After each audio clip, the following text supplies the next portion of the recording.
الحمدللہ رب العالمین والصلاة والسلام علی خاتم الانبیاء والسید المرسلین سیدنا محمد وآلہ واصحابہ اجمعین۔ درود پاک پڑھیے۔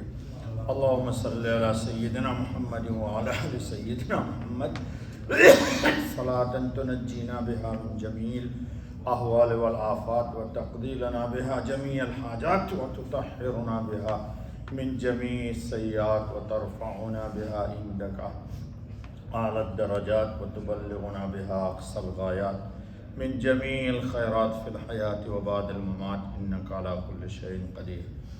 دوستو بزرگو، آج کا خطبہ ہے ان الحسنات یذہبن السیئات، نیکیاں گناہ کو مٹا دیتی ہیں۔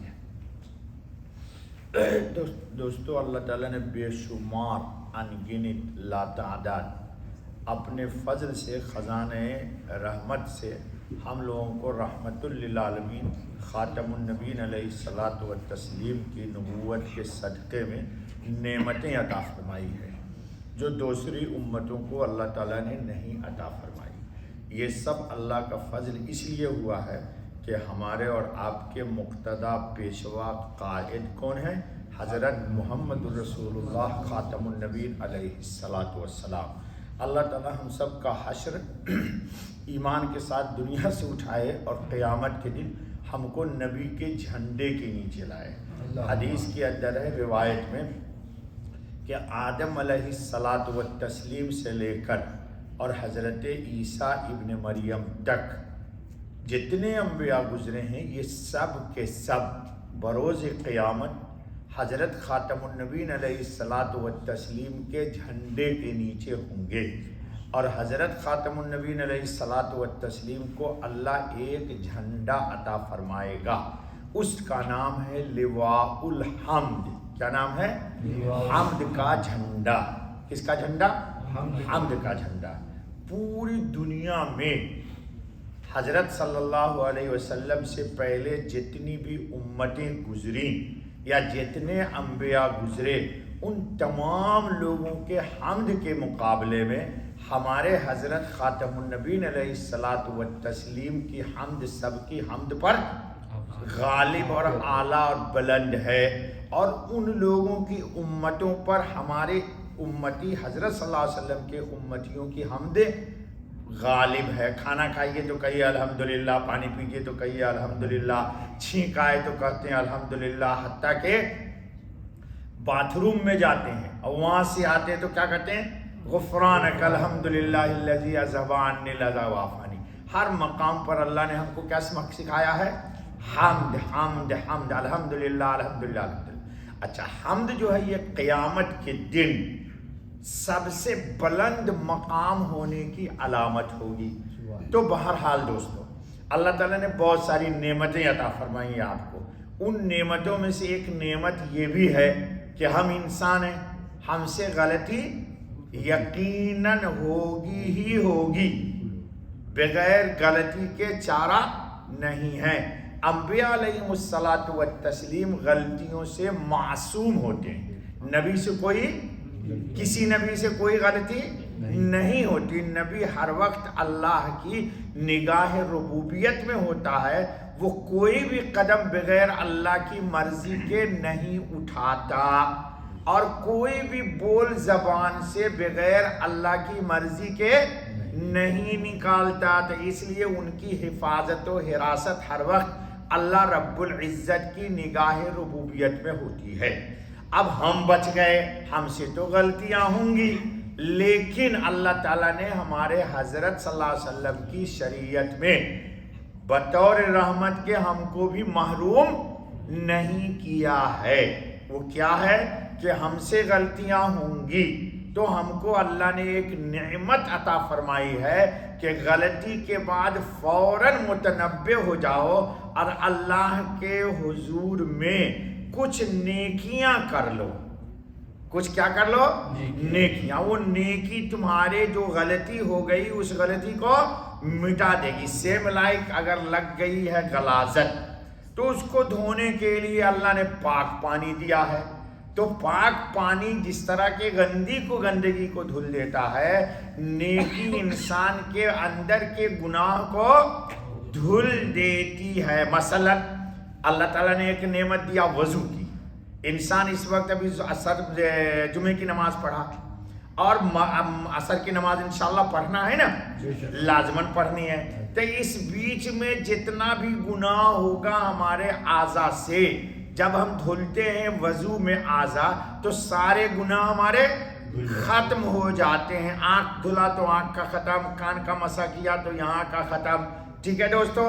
اسی طرح ایک نماز دوسرے نماز کے درمیان کے گناہ کو مٹا دیتی ہے، ایک جمعہ دوسرے جمعہ تک کے گناہ کو مٹا دیتا ہے، ایک رمضان دوسرے رمضان کے درمیان جتنے گناہ ہیں سب کو مٹا دیتا ہے۔ یہ سب کس کی رحمت ہے؟ رحمت للعالمین خاتم النبیین صلی اللہ علیہ وسلم کی۔ تو ایک صحابی آئے حضور کے پاس، ان سے کوئی غلطی ہو گئی تھی، روایت حدیث میں بہت تفصیل ہے، بتائیں گے تو وقت نہیں ہے، تو مغرب میں آئے اور آپ سے پہلے اور حضرت صلی اللہ علیہ وسلم تشریف لائے، تو حضرت صلی اللہ علیہ وسلم سے فرمایا کہ یا رسول اللہ مجھ سے یہ گناہ ہو گیا۔ حضور صلی اللہ علیہ وسلم نے ان کو کوئی جواب نہیں دیا۔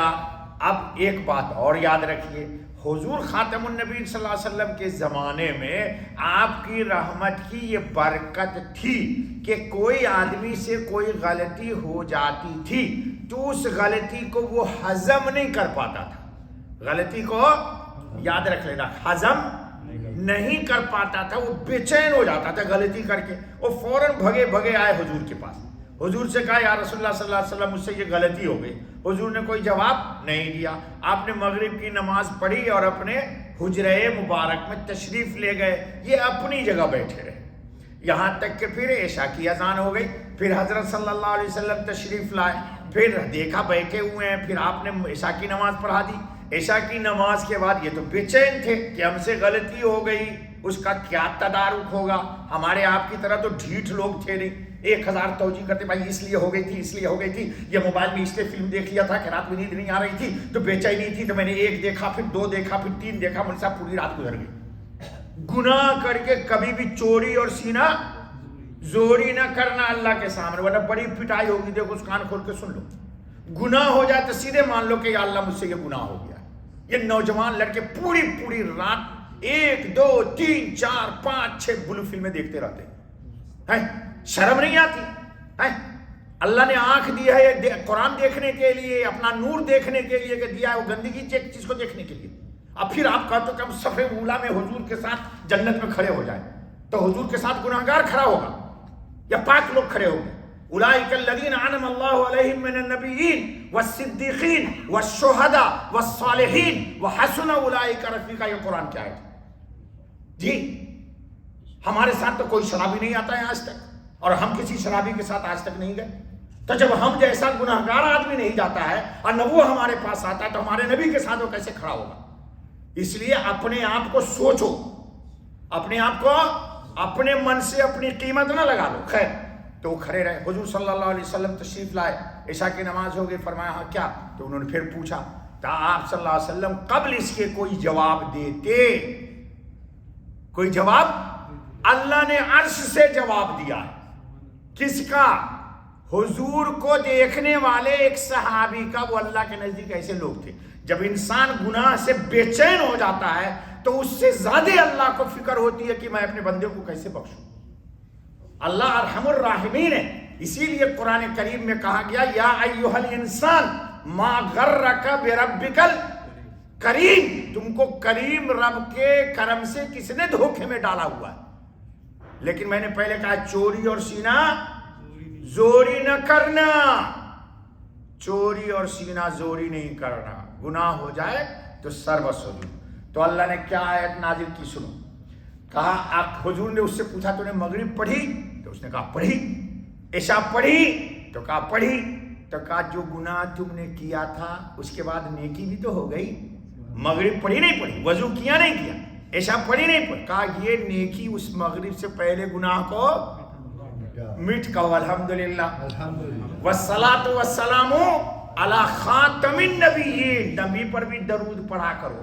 دیکھو ایک درود ہوتا ہے فارمیلٹی، جو سو ہمارے ہندوستان میں ہوتا ہے، پاکستان میں ہوتا ہے، اسپیکر پر زور سے پڑھتے اور جاتے ہیں، پھر اس کے بعد بوتل پیتے ہیں. میں نے تو اپنی آنکھ سے دیکھا ہے. مسجد میں درود پڑھنے کے لیے مار کرتے ہیں اور باہر جا کے بوتل پیتے ہیں.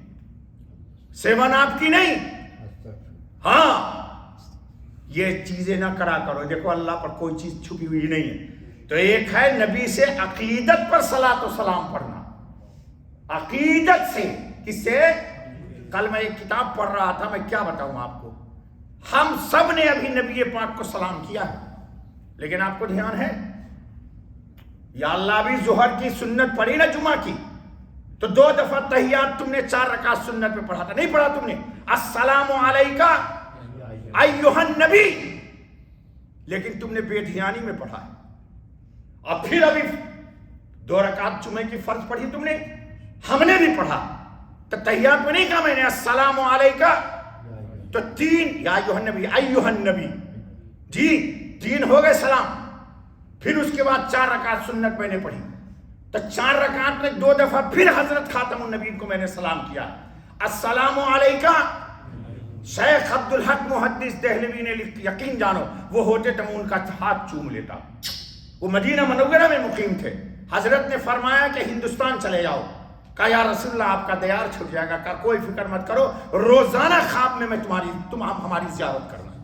چنانچہ پوری زندگی شیخ عبدالحق محدث دہلوی جب تک زندہ رہے رات میں حضرت خاتم النبی کی زیارت ہوتی تھی. کیا نام ہے؟ شیخ عبدالحق.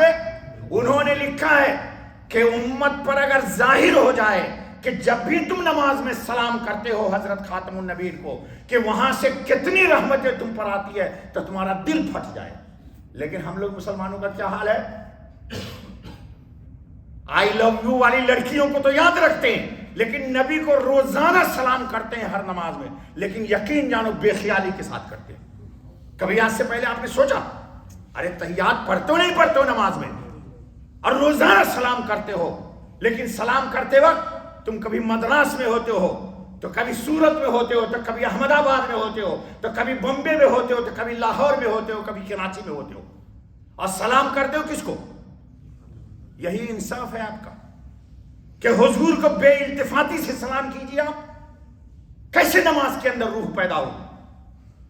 تو اللہ کے رسول نے فرمایا تو نے نماز پڑھی؟ کہا پڑھی. تو کہا جو نماز پڑھی تو جتنا گناہ تھا سب تمہارا وقت بھی ہو گیا ہوگا. جی تو اللہ ہم کو توفیق عطا فرمائے. تو اللہ کی نعمتوں کی قدر کیجیے، اللہ کی نعمتوں کی قدر کیجیے. نعمت یہ ہے کہ اللہ نے آپ کو موقع دیا ہے ملک الموت کے آنے سے پہلے کہ آپ اپنی نیکیوں کو بڑھا کر کے گناہ کو دھل دیجئے، پیشاب و پائخانے کو دھل دیجئے. دل پہ جو گناہ کے دھبے لگ چکے ہیں تنہائیوں میں آنسوؤں کے قطروں سے دھو دیجئے. شاہ عبدالعزیز محدث دہلوی نے کہا کہ جہنم کو 7 سمندر کی آگ نہیں بجھا سکتی ہے، لیکن رات میں مومن مسلمان کا اللہ کے خوف سے رونا 1 قطرہ آنسو جہنم کو بجھا دیتا ہے. بتاؤ کتنی بڑی قیمتی چیز ہے. لیکن ہم کو دل چکے ہمارا اتنا سخت ہو چکا ہے کہ آنسو نہیں نکلتا. اللہ تعالیٰ کہنے سے زیادہ عمل کی توفیق فرمائے. سبحان اللہ بحمدہ، سبحان اللہ.